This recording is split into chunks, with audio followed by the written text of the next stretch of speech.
Welcome to EduClubTV, initiative of MapMyStudy.com, which is one of the leading platforms for college admission online.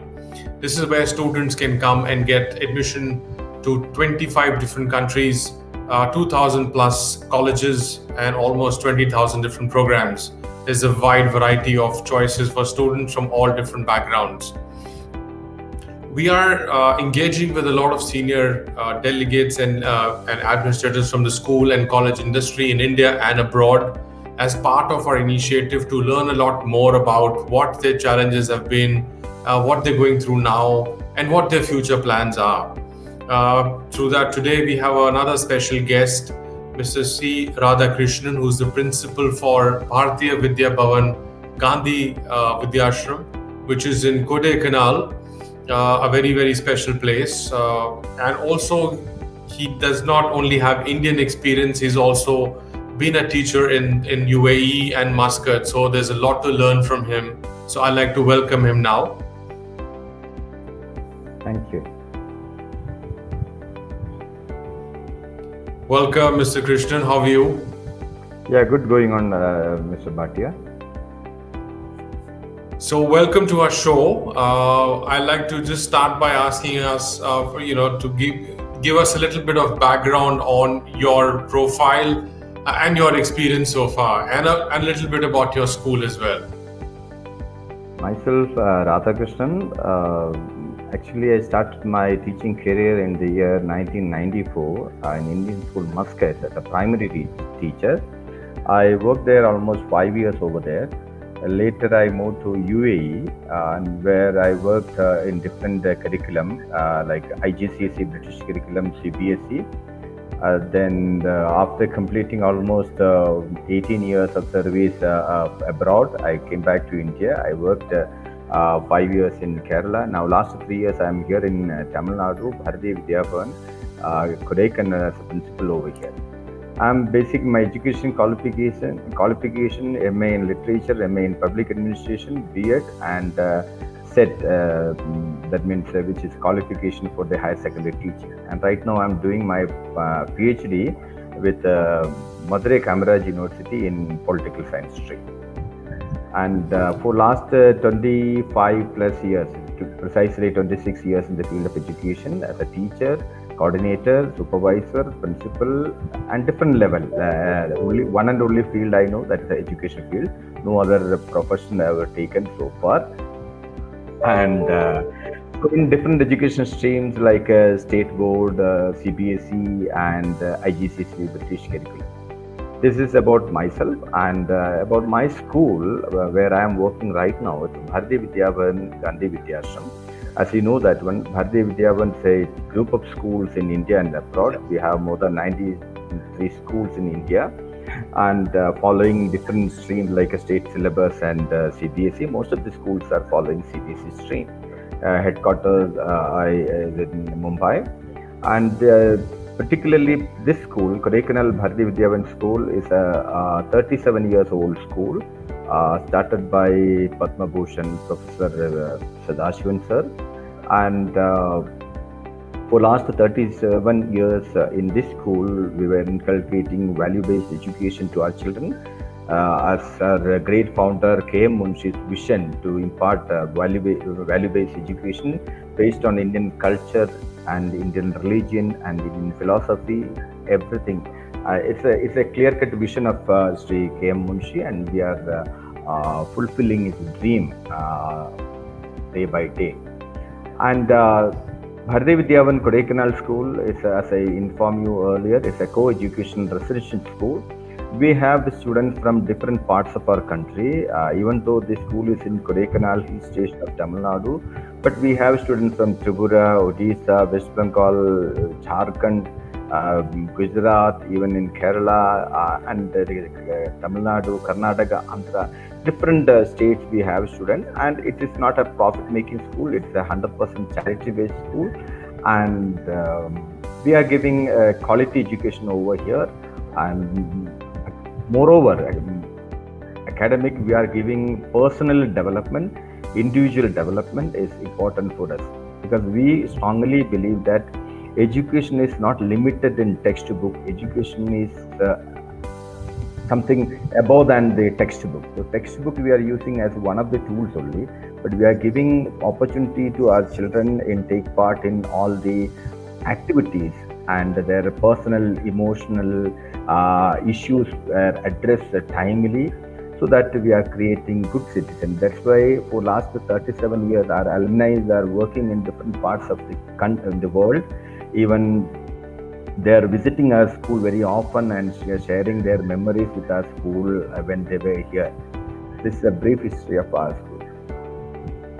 That's very nice. Thank you for the introduction. So let me start by asking, you have different streams, we understand. Is there a stream where students seem to be choosing more? So is it more of a science stream that's more dominant in your school, or is it that students are very inclined towards arts and commerce as well?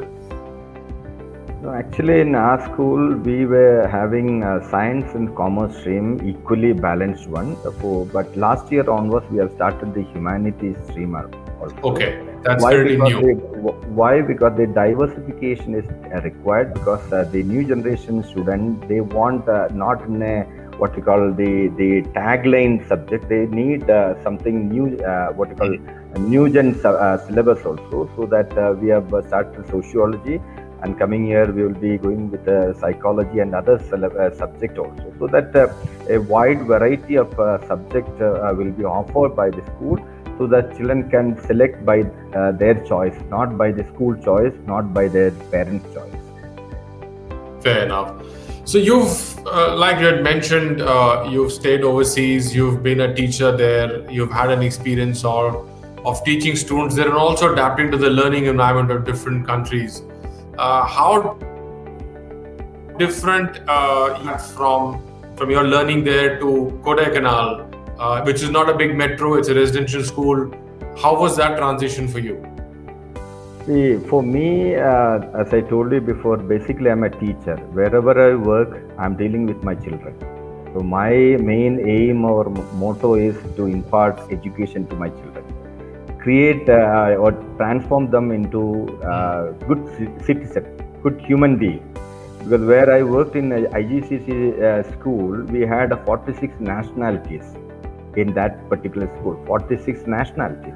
We had children from Pakistan, Afghanistan, and African countries, and Asia, Far Asia, everything. So when I personally, as a teacher, interacted with the children or imparted education, so my main motto was to transform them as a good human being, good citizen of the country or the world. Same thing when I came back over here in Kodaikanal, we have, as I told you, we have children from different parts of our country. The students from Tripura, they have their emotional background is entirely different from South. The students from Jharkhand or West Bengal, their emotional and their study habits, everything different.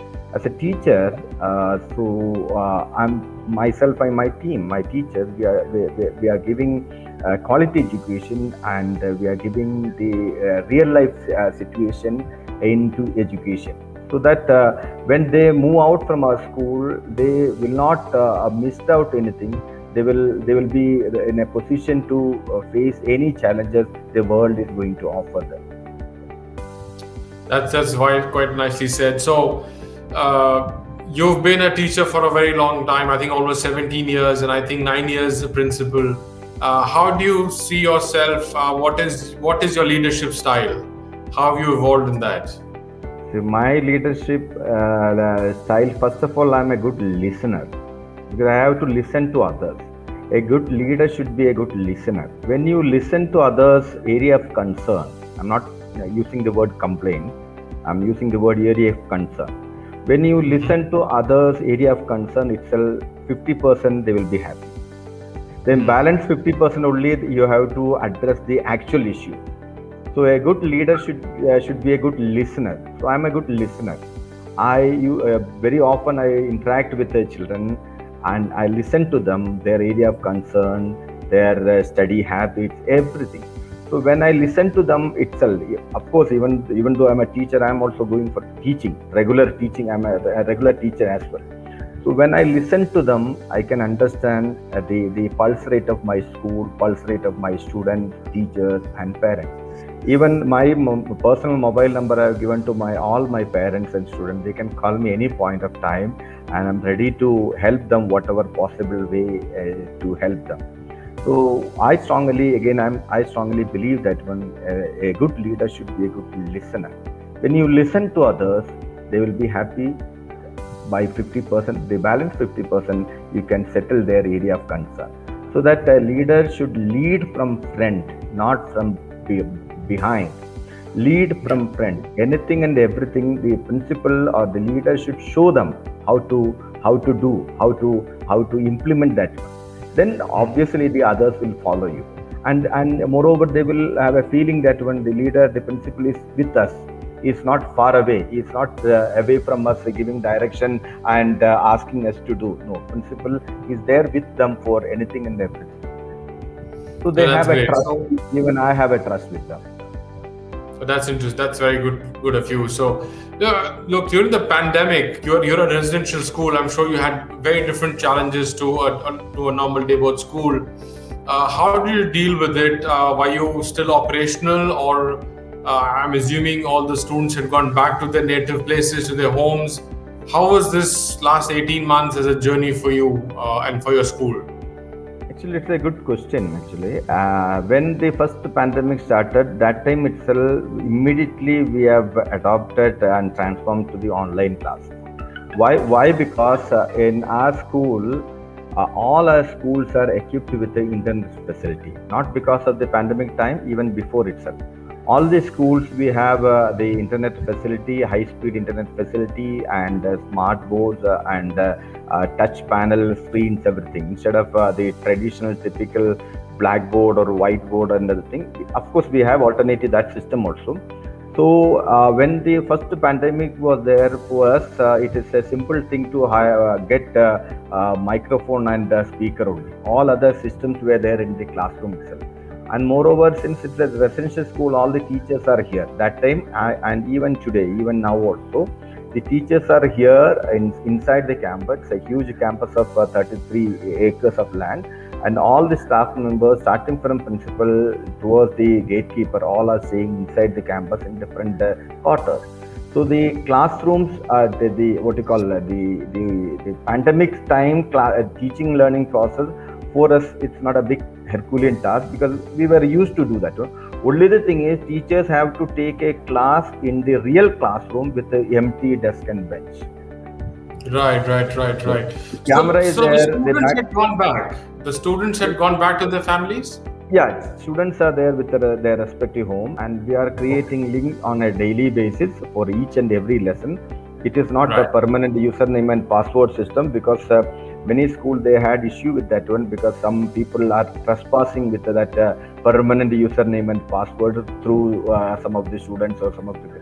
So every lesson we are creating a username and a link, and we are sending to children, and through that children are attending the class from their respective home, and teachers are monitoring over here. And yesterday onwards we started our PT1, that means the periodical test 1. Yesterday onwards we started that also, pen and paper exam, online exam, and not even single teacher, more than 2 or 3 teachers are watching individual class, so that we can make sure that the students are not doing any malpractices or unwanted things. So this is the way we are doing our education for last almost 18 months time.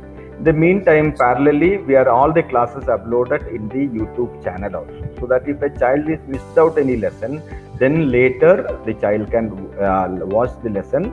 And after that, we have a class-wise WhatsApp group under the leadership of class teacher and all the subject teachers in a particular class. They can interact in that WhatsApp group also, any doubt after listening to the class also. So that we have recorded classes in the YouTube channel plus live classes. Live classes mean actual classes of 40-minute or 45-minute classes where the teachers are taking inside the classroom. So children will get the classroom scenario or classroom background. Only the thing is, now the teachers became the good actors and directors and editors.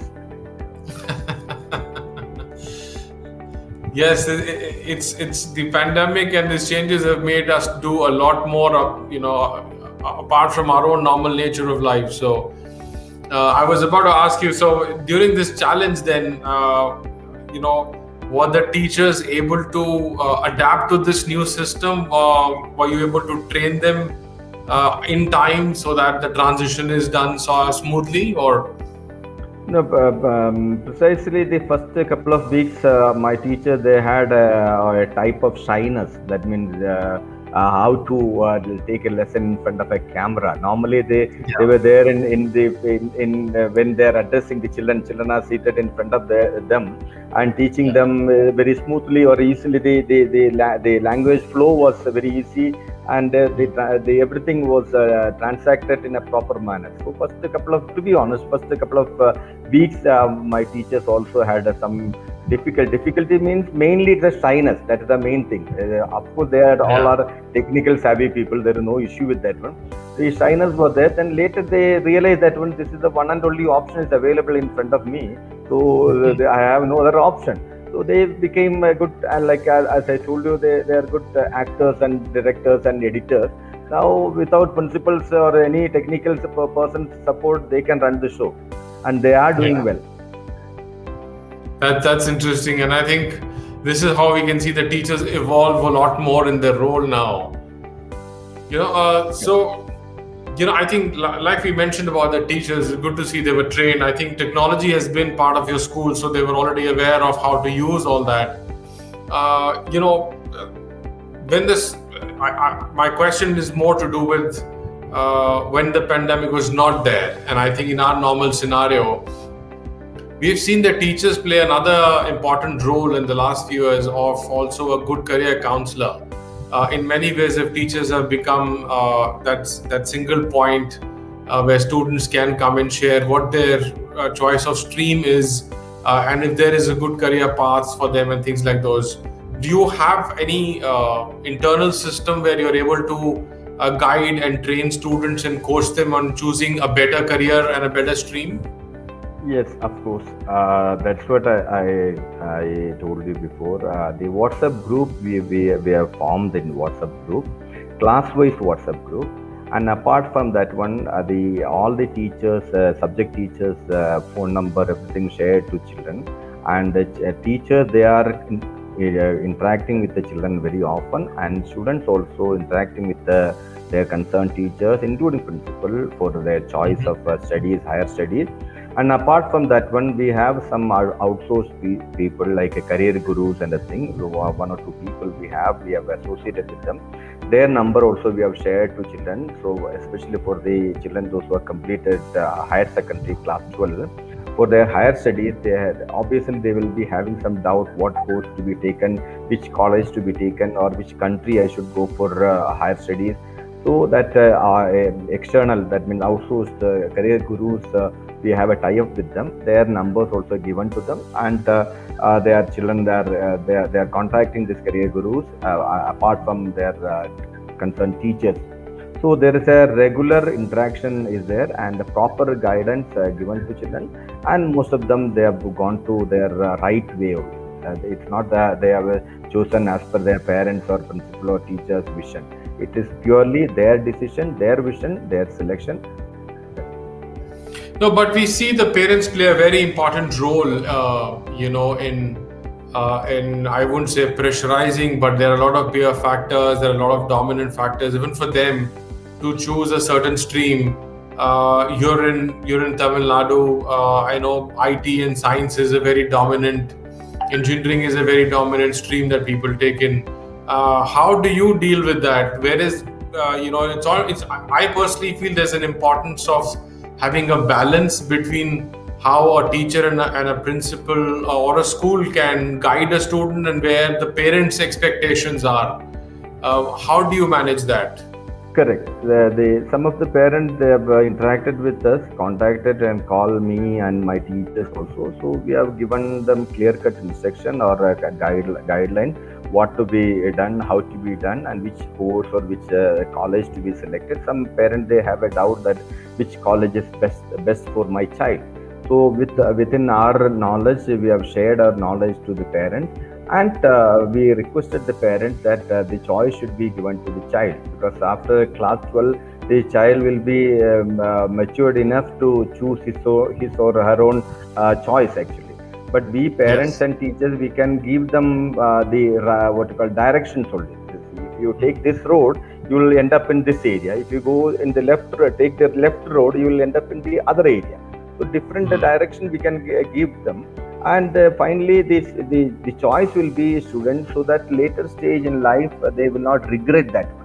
Why? Because after their graduation, they should not say that one, I have come up in a wrong direction because of my principal or teachers or my father or mother.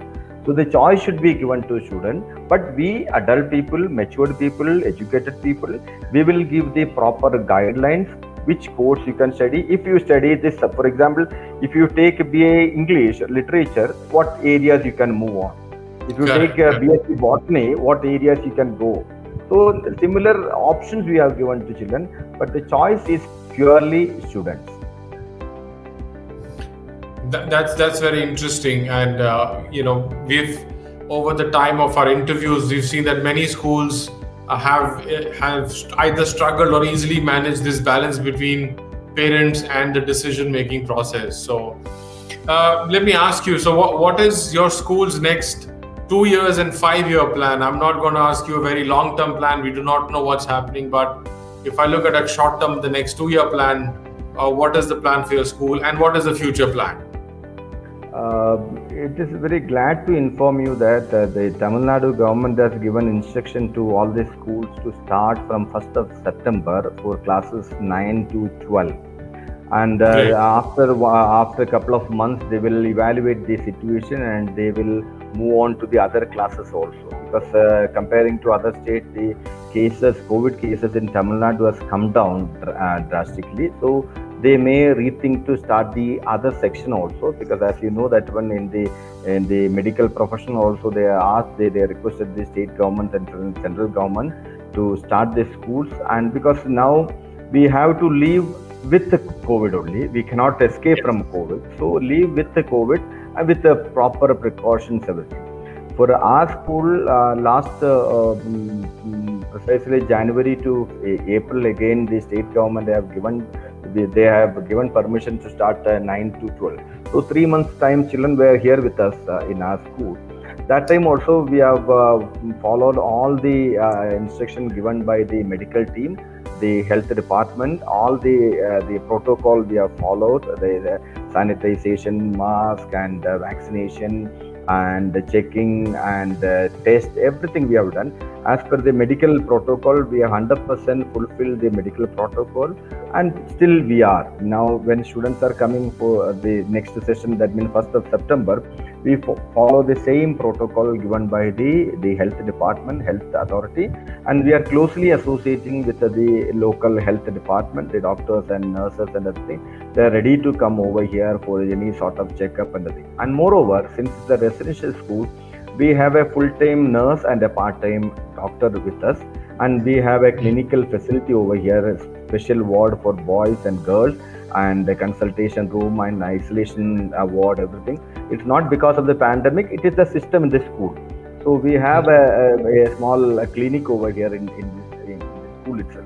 So we don't have any issue with like any other school, because a trained, qualified full-time nurse is there, residential nurse is here, even this pandemic time also, because that is the system we had before. And a part-time doctor, daily 2 hours visiting doctors also available over here. So we are fully equipped to what you call receive our children over here, because we don't have any difficulty once students are here, because it's a routine for us. It is not nothing. It is not something new for us. No, I agree. And as a residential school, you're already equipped for it. You already have a system which many other schools kind of have to adapt to a lot more. So, look, lastly, my question to you, or I will request you to share your suggestion, or maybe what would you recommend to the current youth or the aspiring students, people who've gone through all this 18 months of trauma and a very different style of learning. What would your message be to them? See, this last 18 months, this pandemic situation, anyway, we cannot escape from that one. I think another couple of years also, we have to go with this one. Until and unless the 100% vaccination is done, not only in our country, the entire world. And even after taking the vaccination, double dose vaccination also, a risk factor will be there 10 to 15% as per the doctor. But so we have to live with the COVID situation only. Now the thing is, my message to the youngsters, youth is very simple, that try to be a good human being. Whatever situation you are facing, whatever challenges you are facing, whether it is a health issues or emotional issues or religious or political or whatever issues are there, be what you call good human being. Because being a good human being is not an easy task, but the other side is easy one. So good human being is it is a Herculean task, and for that constant effort is required. And for that they have to follow their parents and their teachers and elders' advice and take it into consideration. Now the youth nowadays, even I am also father of two children of 21 and 18. So I can really feel it from my home scenario. So they don't worry about their parents and teachers' advice. They are in a world of what you call like Alice in Wonderland. That is the way of life they have. It's not their mistake. It's the age. It's the age factor. It's not their mistake. When we were there in their stage, we had a different style of thing. That time the electronic gadgets were not there in my young stage and thing. Now the world has changed. So the youth, they have to follow their parents and their teachers and adult advice. It is not the 100% they have to follow, but at least they have to listen to because the elders, they will give some advice based on their experience. So that experience matters a lot. But nowadays they are completely with the mobile and electronic gadgets and what you call the games and other things, and they are spoiling their life. So the internet facility and the technology, they have to embrace that technology in a positive manner, not in a negative manner. Yeah, I think that's a lovely message. So embrace technology. If you know technology is going to be there with every youth and the kids, you can't take it away. But if you embrace it positively, if you have the smart use of it, but also keep your social life more active otherwise, and things will be very different, and that's a good path to have. So thank you very much, Mr. Krishnan. Thank you very much for your time. It was good to talk to you. And we hope the schools come to normal pretty soon and we come back to our normal lives pretty soon. Thank you very much. Thank you very much, Mr. Bhartiya, for this opportunity. Thank you very much. All the best. God bless you. Thank you.